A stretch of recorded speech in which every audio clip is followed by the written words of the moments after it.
It's so hot in here. Please remind me why I'm doing this again. Oh, that's right, Thanksgiving. Dearly beloved, we are gathered here today to celebrate the gobble gobble. We are here today to bring you an episode of Budget Eats Thanksgiving edition. Julia and I have decided that the budget for this episode will remain at $25, and I know some of you are thinking, June, getting a whole turkey will cost $25 on its own. How are you going to swing this?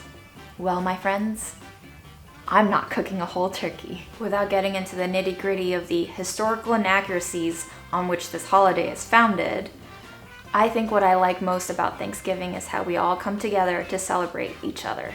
And that's a beautiful thing. Growing up as a Chinese immigrant, I never really had Thanksgiving dinner with my family. Being an only child, my mom and dad would cook a normal dinner. As far as turkey goes, I don't even think a lot of Chinese people really like it because it's kind of dry and flavorless, you know? So as someone who never grew up with the traditional spread of Thanksgiving dinners, I thought what I'd do is take a little inspiration from the traditions and mix it up with a little bit of my own crazy. That's what you guys like to see, right? Julia's task for me was $25 for the turkey, 2 sides, and a dessert. But I think we can do a little bit more than that. Let's take a look at the haul, shall we? Pretty good haul if I say so myself. Now, I know you're wondering, June, the title says Thanksgiving meal for 4.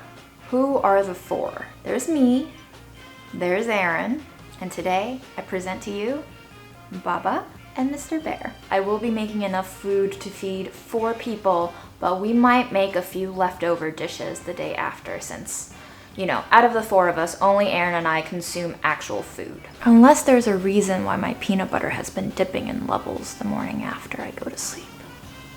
I found a packet of rosemary for $1. I found carrots for $1. I found celery for 79 cents. I found mushrooms for $1. I found a whole butternut squash for $1. I found Brussels for $1. I found onions for $1. I know that those ingredients are gonna make for some kick-ass sides. And I also found this discounted bag of dried red chili peppers. I know Aaron is gonna love this. Aaron also loves garlic, so I grabbed 2 of these at $1.49 a pound. I also found some pretty shrivelly ginger, but it was only $1.49 a pound. To help us add some layers of flavor, I grabbed a lemon for 20 cents and an orange for 17 cents. It was like 7 for $1. These cranberries killed me. $1.99. I've seen these go for like 2 bags for $1. For our Tato Love Festival, I grabbed 5 pounds for $1.79. When it came to shopping for the bird, I really debated on this. Did I want to buy a small chicken? Did I want to buy a small fowl? And then I asked Julia and she said, it's not a Thanksgiving without turkey. So I went ahead and I found some turkey legs.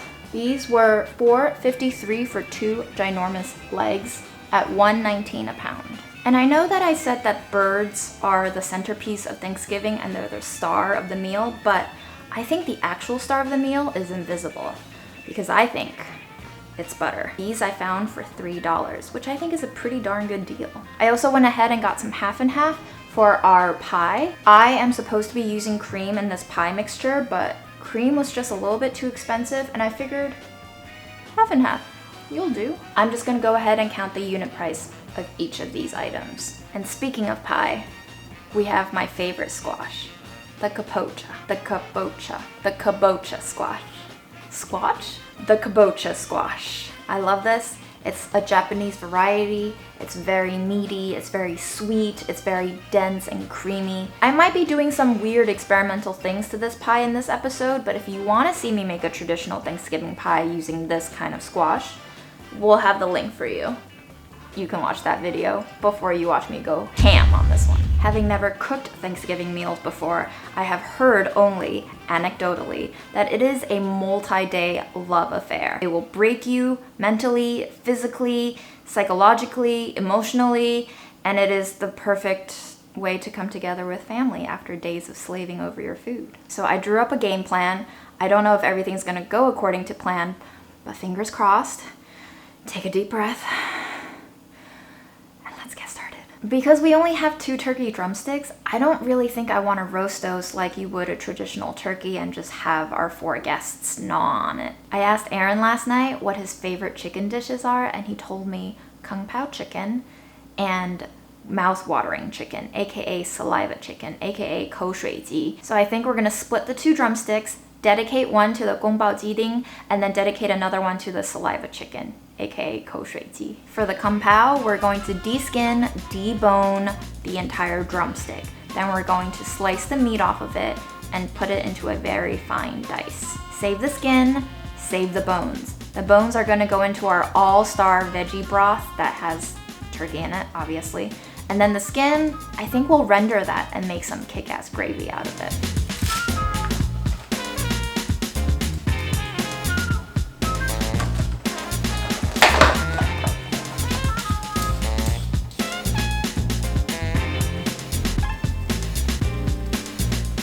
With our diced up meat, I toss them in a mixture of soy sauce, rice wine vinegar, some red and green Sichuan peppercorns, some white pepper, some black pepper, and some coriander. Then I toss it all with a tablespoon of cornstarch to coat, and we're gonna let that sit in the fridge overnight and cook it off tomorrow. Drumstick number 2, some ginger, some chili peppers, fennel seed, cumin seed, and a little bit of black peppercorns, some salt, as well as Sichuan peppercorns. Then we're gonna top it off with some water, bring it up to a low simmer. It should be pretty tender and cooked on the inside. Once it's up to that temperature that it's safe for consumption, we're gonna fish it out of the broth and we're going to dunk it into ice cold water so that the skin shrinks up and the meat stays tender. I didn't buy oil, but I did buy a crap ton of butter. So what we're gonna do is melt down a stick of butter. For the butternut squash, we're gonna split it down the middle in half, and then we're going to scoop out all the seeds. We're gonna save those seeds.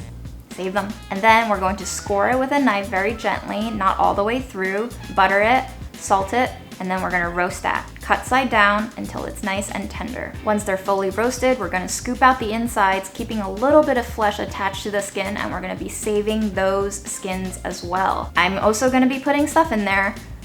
I don't know what yet. For our onions and carrots, we're going to peel off the skins, we're going to chop them up, we're gonna roast them. I'm gonna pull off a few, keep them raw, just in case we wanna put them in a little bit of a mirepoix later on. For our carrots, we're gonna put it on a sheet tray, brush it with butter, toss it in some salt, pepper, and rosemary, and we're set to roast. Once the drumstick is completely cool, we're gonna drain from the ice water, and then we're going to cut it off the bone and slice it into pieces so that it's ready for serving tomorrow. Once all of our meat is sliced, I'm gonna fridge that, and then I'm gonna throw all the bones and scraps back into the stock so that we can let the stock go for even longer and get more flavorful. We're going to periodically check back on our veggies to make sure they're not burning and that they're getting golden and tasty. To the Brussels, I just added a touch of salt, shook it around a little bit so that by the time we roast it tomorrow, some water will have drained out and we can get nice caramelization on the surface. Did I mention our stuffing has no bread in it? It has potatoes in it. I'm thinking I can pat those shredded potato bits into a pie crust form, and then maybe we can make some sort of a veggie pot pie with a potato crust. Sounds like a disaster, honestly. I don't know what I'm thinking. We're gonna take 4 of those russet potatoes. We're going to rub them with a little bit of butter, a little bit of salt on the outside, and then we're gonna roast them until they're nice and tender and creamy. And then we're going to make some twice baked potatoes.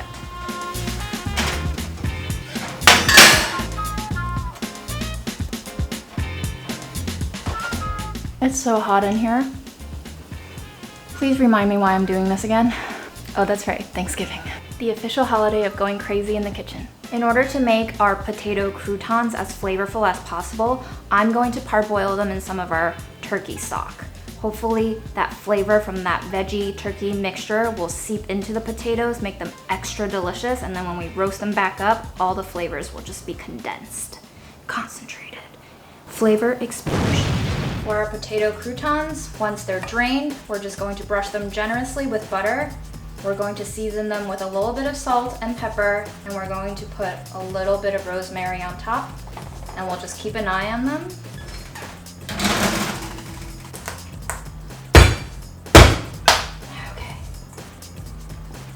In the meantime, we'll cut our kabocha and we'll steam it over a pot of boiling water. You'll know the potatoes are fully cooked when the knife goes in without any resistance. I'm going to wash those pumpkin seeds and we'll get them boiling. Now, you may be asking, June, why are you boiling the seeds? Why not just roast them?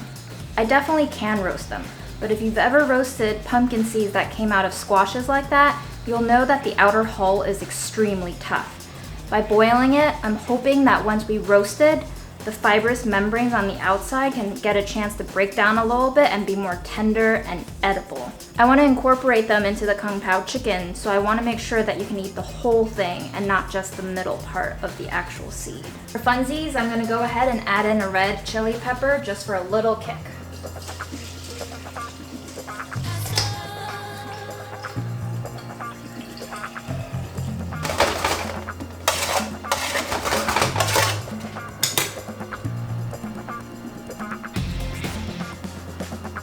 Next up, cranberry sauce. Just enough water to cover, and then about a half cup of sugar, a few strips of lemon peel, and orange peel. I'm going to add just the stems of the rosemary for flavor, and I don't want to fish out those tiny little pine needles later on. We'll bring this up to a simmer and just let it go until it looks like cranberry sauce.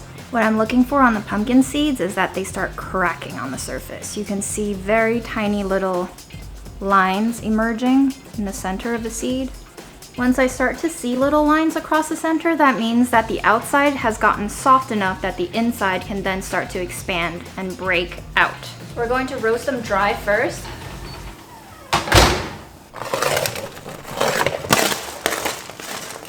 Those sound like croutons. We have some nice variation in doneness here. We have some darker brown ones, we have some barely golden ones.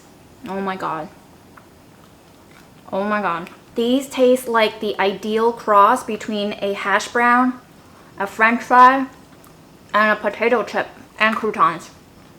They also taste like croutons. I'm not sure if I like Thanksgiving anymore. I'm not sure if I feel thankful anymore.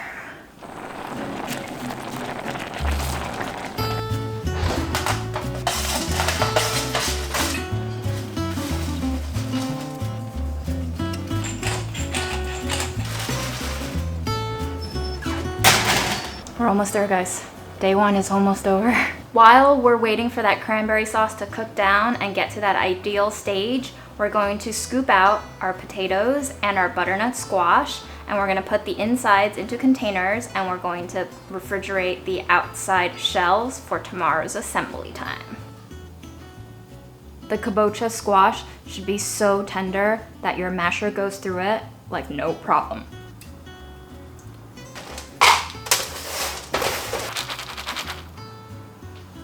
You know how earlier today, Optimist June was like, I'm gonna make a traditional pumpkin pie with an actual pie dough crust?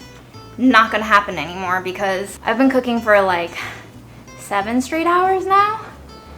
I just don't have it in me to do pie dough. It's really hot in here. Aaron says our walls are sweating. I don't know what's happening anymore. So, in the interest of time and my sanity, tomorrow, we will regroup.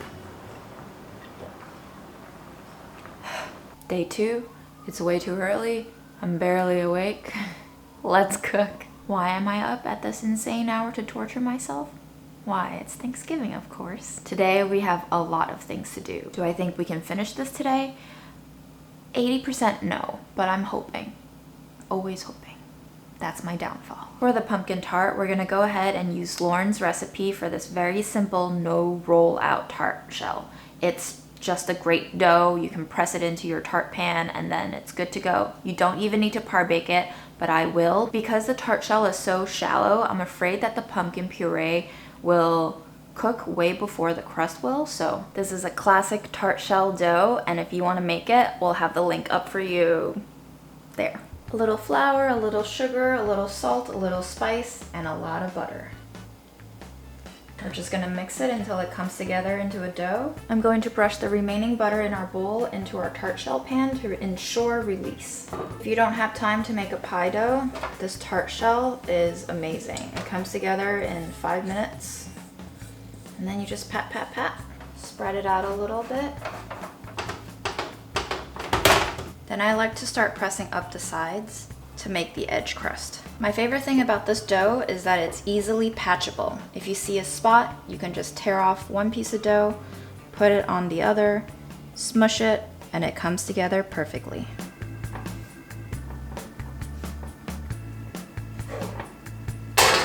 No need to chill, no need to roll, just poke it with a fork.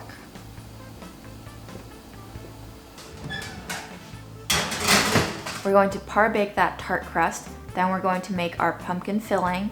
We're gonna fill it into that cooled tart crust, bake it until it's just set. Hopefully it'll come out just great.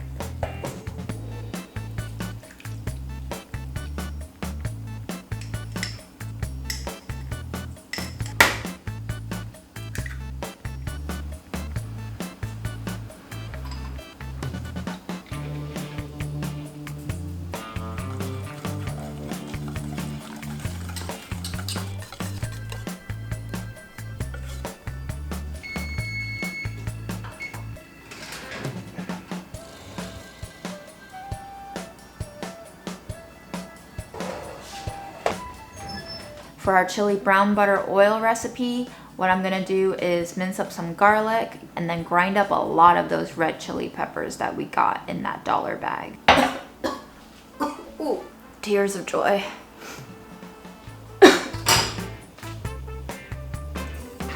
White pepper, red citron peppercorn, green citron peppercorn, a little bit of salt, garlic, ginger, and our ground chili. When you're browning butter, keep a very close eye on it. It can go from brown to burnt really fast. Once you start to see browning happen around the sides of the pan, I like to swish it, reincorporate that, and just help it all move along at the same pace. Once it stops sizzling for the most part, it's ready. Take it off the heat, pour it into your spices, and watch the fireworks go. I'm not sure why most stuffing recipes don't have carrots in it because I love carrots, so I'm gonna put carrots in mine. I also don't see much of celery leaves being used, but I love celery leaves. They're particularly tasty. They're very herbaceous. So we're gonna put some in. Then I'm gonna pack it all into that butternut squash with our potato breadcrumbs in there. We're gonna bake that until it's nice and set, and hopefully it tastes just like stuffing. Tabs of butter.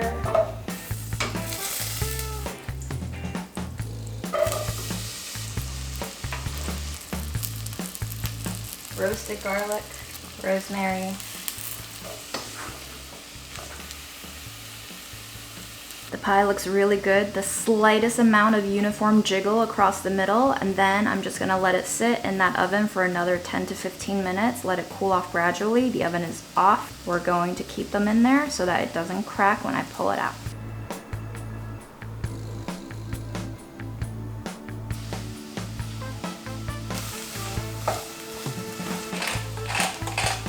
We're going to let this mixture go until it's very soft, and then we're gonna add in our potatoes and our turkey stock. We're gonna let that simmer until most of the liquid is absorbed. Then we'll transfer it into our butternut squash halves. A little more butter because why not? It's Thanksgiving. For our mushroom gravy, I'm going to go ahead and render that one turkey drumstick skin out of all of its fat. I'm going to rescue that crispy little chicken bit out of there so that we can crush it on top of our other stuff. I think this should be the only thing that qualifies as turkey bacon, no? Then I'm going to go in with some sliced mushrooms, some rosemary,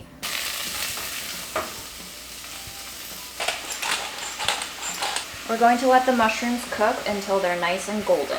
Once your mushrooms are brown, we're going to add in our butter, let that melt, then we're gonna whisk in our flour, and we're gonna wait for that to incorporate completely into a smooth paste, and then we'll add in our broth very gradually.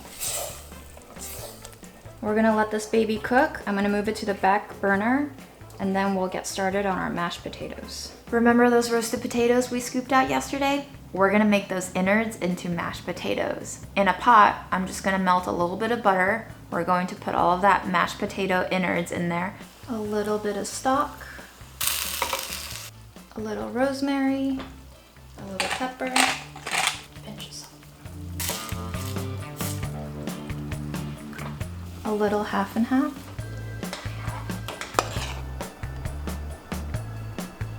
And then scoop it back into the potatoes and let them bake.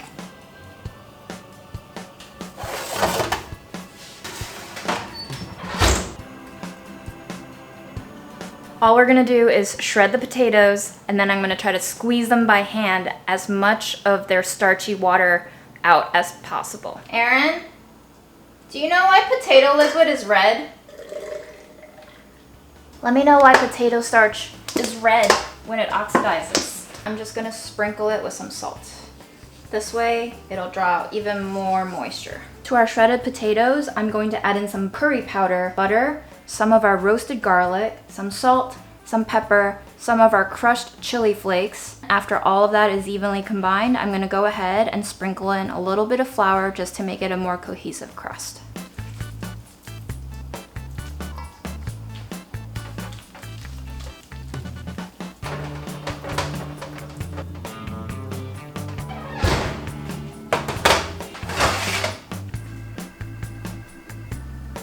Believe it or not, I have run out of butter, so we're gonna move on to oil.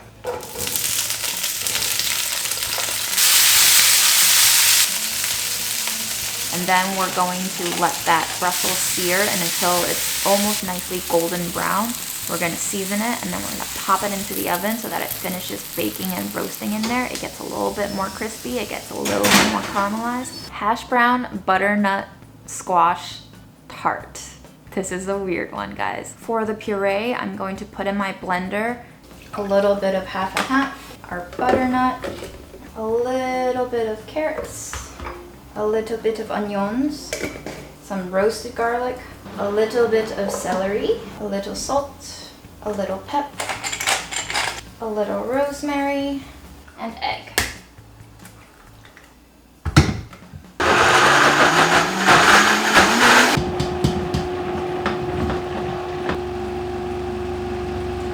And then we'll dump it into our pie pan, bake it, and hope it turns out into not a mess. Do you think this is gonna taste good, Aaron? No. Thanks for your confidence. Mm-hmm. All right, I think we're gonna bake this baby at 350 for half an hour to 45 minutes until it's set. Good. You want chopped masala on your Brussels? Mm-hmm. Are you sure? No, I don't know. To finish our Brussels, we're going to put them back on the heat with our remaining roasted onions, our carrots, some garlic, a little more salt, a little bit of brown sugar, and some lemon juice. And because I love Aaron, a little chili.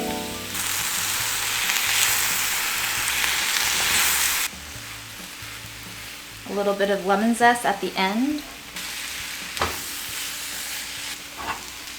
For our Pao Turkey, we're going to go ahead, melt some butter, toast our dried chilies, 6 cloves of garlic that's been sliced, a little bit of ginger, a little bit of celery, 1 teaspoon of ground Sichuan peppercorns. We're going to let that toss until it's nice and fragrant, and then we're gonna remove it from the pan. And then we're gonna go in with our marinated turkey. We're gonna sear that turkey until it's nice and golden on the outside, tender on the inside. After the turkey is golden, we're going to put in our pumpkin seeds that we roasted off yesterday. After those seeds are nice and toasty, we're going to add back in our spiced vegetables, let them marry together a little bit, and serve.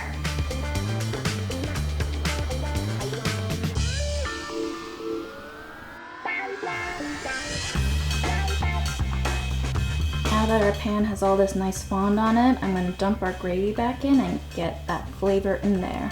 To assemble our koushuiji or saliva chicken, all we're going to do is warm up that compound butter with that chili spice mixture in it, and then we're going to drizzle it all over our cold turkey. Usually this dish is not served super hot. It's either lukewarm, room temperature, or just straight up cold.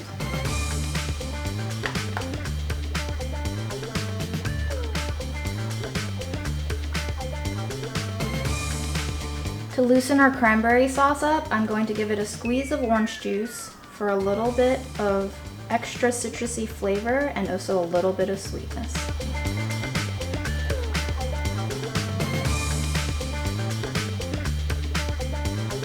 All right, guys, I believe it's time to eat.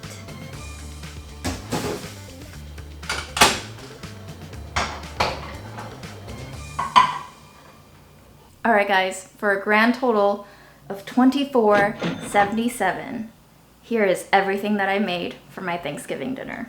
We have a Kung Pao turkey. We also have a saliva turkey, aka mouth-watering turkey. We have a butternut squash pie with a potato crust. We also have some cranberry sauce.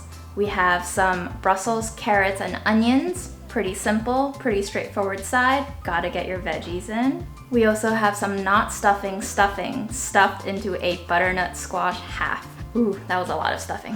I also made some twice baked mashed potatoes, and then we made some mushroom gravy to go alongside that. We also have those turkey skin chicharrones to go on top too. I think Aaron's gonna love those. And then last but not least, in fact, some may argue this is the highlight of the meal, we have our pumpkin tart. No pie this year, just the tart. I think this is enough to feed four, don't you?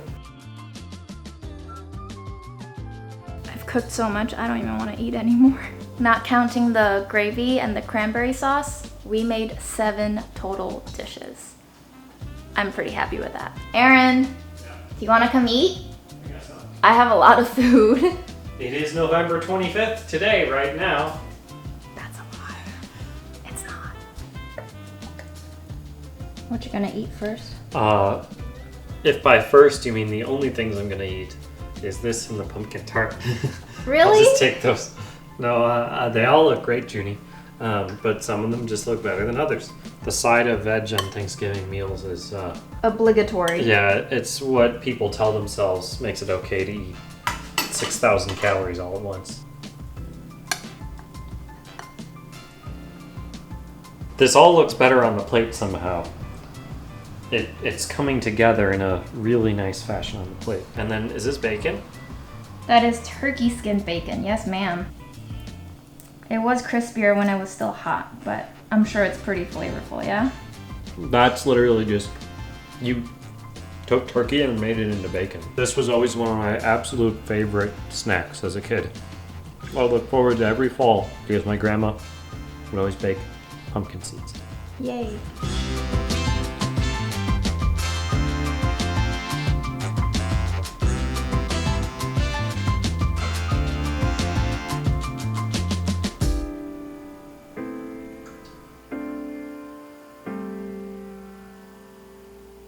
I'm gonna take what I think is gonna be the best bite The kosher and tea. ruin the rest of the meal for me. All right. No, I love it. Yeah, as expected. Did you make this chili oil, or is this one of the like 15 different chili pastes we have in the fridge? No, it's chili butter. That's a Wow. whole stick of butter. Wait, did you even get a piece of skin on the kosher tea? I take credit for this dish That's the skin. because even though I did zero help in actually cooking it, was Yep. my idea. It was your idea, and it's a brilliant idea, Aaron. I'm delighted. Yeah, it's actually really hard to tell that that's not like little bread cubes. You know, the flavors are just so reminiscent. You really nailed the Thanksgiving stuffing. How much was this whole meal? $24.77, baby. It literally tastes like Thanksgiving, the whole plate. Well, so it's far. supposed to. Yeah. Okay, I'm gonna taste the squash. The savory pie. Oh, my mouth wasn't ready for that. It's savory. Oh, I didn't know that. Did you say that before? Yeah. I got this one first because I was expecting to like that one better. And I think I will like it better. My mouth really doesn't know what to make of this. Looking at it, I expect like a sweet, you know, pumpkin pie type thing. I'll give you points for boldness on that one. I love the pie. The inside is so smooth, like so creamy. Kung Pao turkey time. It's turkey, right? Yep. Kung Pao Hoji. Yep. You like it? Oh yeah. Classic However, roast veg. Nice. I wanted to go for at least something classic. You Very know? classic, yeah. All right, hit me with your review of the Kung Pao. Well, the meat at first glance looks pretty dark. Much darker than I've ever seen in Kung Pao chicken. I think it's overall a bit tame for a Kung Pao chicken. But I think that's fine for a Thanksgiving meal. You don't want one dish to just be, you know, wildly overwhelming everything in flavor. I have no problems, you know, eating it. Awesome. It's not rubbery at all. As expected, the beautifully named saliva chicken is my favorite. It has made me produce a lot of saliva. The whole meal, I think, is brilliant because with your limited budget and a very unique take on a lot of these dishes, you have managed to completely nail the Thanksgiving taste Yay! and the Thanksgiving feel. Out of the savories, what's your top 2? The Koshway G. I love the chilies in that one, I will say. You ate a whole one? Yeah, of course. Do it. No. It's nice. You're trolling me. Are Eat you it. trolling me? No, I ate a whole one. I showed it to the camera. All right, I'll eat it with my mashed potatoes. How's that? How delicious is that? Not very. Oh, God. Get some water, dude. Oh. Can I cheat and say my second favorite savory thing is not a main course, but rather the topping, which is the mushroom gravy? Absolutely. That's definitely my second favorite. I put a lot of work into that gravy. I might actually have to rank that equally as good with the Koshway G. Whoa. Yeah. For reals? It's incredible. Amazing meal, June. And I didn't even get to Dessert. my ultimate sweet one yet. The best part. How big a slice you want, girl? Perfect. Look at that texture. Nice crust. These are perfect, too. Thanks again, Lauren, for this fantastic recipe. It's perfect as expected. What are the spices in that? Pumpkin spice, girl. It's your favorite. Yeah. I put it in the crust and the filling. Well, this is one of the best things I've eaten in a long time. I mean, it's just the perfect quintessential pumpkin pie. I agree, but this is technically a tart and not a pie. What's the difference? The dough. Oh. The thickness. No, this is a 10 out of 10. Amazing! An all-time favorite. Do you have an overall grade for me? 10 out of 10, perfect. For the entire meal? Yeah. On your classic, crazy, talented June way, you've taken a ridiculously low budget and made an incredible amount of food for this. This is enough food for both of us for like 4 or 5 days. I was supposed to make a Thanksgiving meal for 4 people. How many people do you think this whole meal can serve?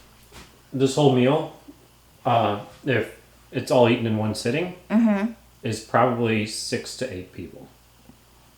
Damn, Yeah. girl. Good job, June. This is 6 to 8. I'm so happy right now. The one miss for me is the savory squash pie. Now I'm going to take my plate away, Okay. pile it with food again, and relive my childhood. That's how I know it's good, because these instantly brought back so many childhood memories. I'm so delighted. I have to agree with Aaron that the Koshway Ji was absolutely delicious with that hot chili butter. I also really like the Pao Turkey because the meat was so tender with that cornstarch sealing in all of those juices inside. The meat in the Pao Turkey is just the slightest bit springy, but not at all tough. And I love when turkey is not tough. I ended up surprising myself with this butternut squash tart because this was just kind of like a freebie thing. I had leftover butternut squash puree and I had leftover russet potatoes, so I made them into a pie. And you know what?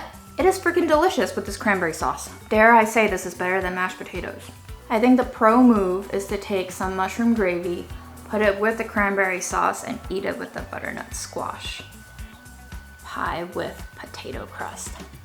Oh yeah. Perfectly sweet and savory at the same time. I think if there is one misstep that I made, it's trying to substitute the peanuts in the Kung Pao with pumpkin seeds. They're very good roasted, but once you put them into the turkey, they kind of soak up the juices and the moisture and they get a little tough and chewy. But the celery was a great move. The celery gives you that crunch. And it's a veggie. It was good for you too.